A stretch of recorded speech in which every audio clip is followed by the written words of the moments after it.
Bonjour à tous les amis, j'espère que vous allez bien, que le week-end a été bon et que la semaine s'annonce aussi belle. Nous sommes le lundi 4 juin et c'est parti pour la revue de presse européenne.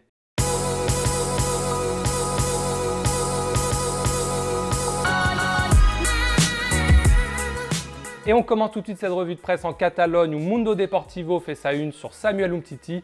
Comme vous le savez certainement depuis hier soir, Samuel Umtiti a prolongé jusqu'en 2023 au Barça avec une nouvelle clause libératoire qui n'a pas encore été précisée. Mais selon Mundo Deportivo, elle serait de 500 millions d'euros, sachant que l'ancienne était de 60 millions, donc c'est quand même énorme pour le Barça. Et en contrepartie, selon l'équipe, Samuel Umtiti touchera entre 7 et 8 millions d'euros de salaire par an en Catalogne, donc c'est évidemment également pour lui une très bonne chose. On part maintenant en Espagne où Marca fait sa une sur le match nul de l'Espagne hier face à la Suisse 1-1 avec ce titre mise en garde.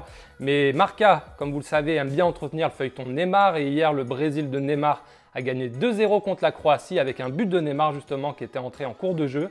Et à la fin du match, il y a une petite vidéo de la fédération brésilienne qui a été diffusée sur Twitter où on voit en fait Luka Modric signer son maillot à Neymar. D'ailleurs, vous allez le voir, je vais mettre la vidéo par-dessus. Il met 10 ans à signer, c'est très drôle. Et en fait, à la fin, il faut bien tendre l'oreille. Il lui glisse « On t'attend voilà, te esperamos ». Et du coup, on ne l'entend pas très bien, mais si vous montez le volume, vous allez peut-être l'entendre.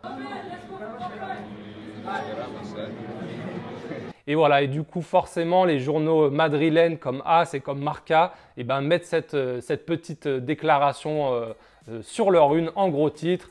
Bien sûr, cette déclaration, elle a vraiment aucune valeur. Il ne faut pas s'inquiéter que pour les supporters parisiens. Mais voilà, ça fait partie du feuilleton dont on va sans doute parler souvent dans cette revue de presse. Donc je voulais vous partager cette petite vidéo insolite, on va dire. La grosse info en Angleterre, c'est le probable transfert imminent de Fred, le milieu du Shakhtar Donetsk, le milieu brésilien, à Manchester United. Il y a plusieurs médias brésiliens qui en parlaient déjà hier. Hier soir, tous les médias anglais ont dit que c'était presque bouclé. Il devrait passer ce lundi sa visite médicale et signer ensuite dans la foulée à Manchester United. Et on parle d'un transfert compris entre 55 millions et 60 millions d'euros. Donc ça serait évidemment une grosse nouvelle pour Manchester United qui, vous le savez, cherche deux milieux de terrain. Fellaini est en fin de contrat, Carrick a raccroché les crampons. Donc là, Fred, ça serait leur première recrue. C'est un joueur dont on parle depuis l'hiver dernier à Manchester City et aussi à United. Et finalement, c'est plutôt United qui a remporté la mise. Direction maintenant l'Italie où Tuttosport, un quotidien basé à Turin, fait sa une sur Zidane et Allegri avec ce titre croisement. Alors qu'est-ce que ça veut dire ce titre? En fait, Tuttosport nous annonce que vendredi dernier, Florentino Pérez, le président du Real, a appelé Allegri pour lui proposer le banc du Real Madrid vu que Zidane est parti et qu'a priori, il y a peu de chances qu'Allegri réponde favorablement cet été.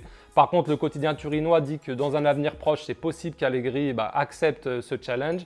Et le quotidien turinois nous dit en gros que le jour où Allegri accepte d'aller au Real, donc par exemple en 2019, la Juve tentera elle de faire signer Zinedine Zidane. Bon alors d'ici là, on ne sait pas ce qui peut se passer, peut-être que Zidane aura trouvé un autre boulot, peut-être qu'Allegri, le Real aura sans doute trouvé un autre entraîneur d'ici là, donc voilà, bon c'est un peu spéculatif, mais en tout cas ça fait la une de Tuttosport aujourd'hui. On reste en Italie aussi avec cette une du Corriere dello Sport, qui nous annonce quoi? Que Alisson Becker est pisté par Chelsea. Alors, ce n'est pas la première fois qu'il est annoncé à Chelsea. Là aussi, il était annoncé à Liverpool, au Real Madrid, à peu près dans tous les grands clubs européens.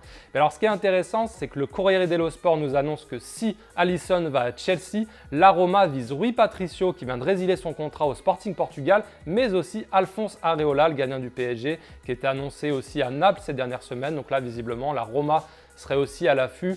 Cette arrivée, elle dépend vraiment essentiellement d'Alisson. Si Alisson reste à la Roma, Areola ne viendra pas, ça c'est sûr. Mais enfin voilà, ça fait parler en Italie. Et on termine enfin cette revue de presse en Espagne, à Valence plus précisément, où le quotidien Super Déporté nous parle d'un autre joueur du PSG, Thomas Meunier. Il aurait été supervisé le week-end dernier par Valence, qui cherche visiblement un latéral droit. Et le quotidien sportif nous apprend qu'un autre joueur belge serait aussi pisté par le club valencien. Ça serait Thorgan Hazard, le petit frère d'Eden, qui est rentré en cours de jeu à la place de son frère. Et donc Valence qui aurait un œil sur ces deux joueurs. Voilà, c'est tout pour cette première revue de presse de la chaîne YouTube de Daily Mercato. J'espère que le concept vous plaît. Je vous souhaite à tous une bonne semaine et puis je vous donne rendez-vous dès demain matin pour une nouvelle revue de presse. Je ferai ça du lundi au vendredi, donc chaque matin. Et le soir, je vous ferai aussi un petit retour sur l'actualité Mercato du jour avec les principales infos et mon avis sur les dernières rumeurs, sur les derniers transferts officiels.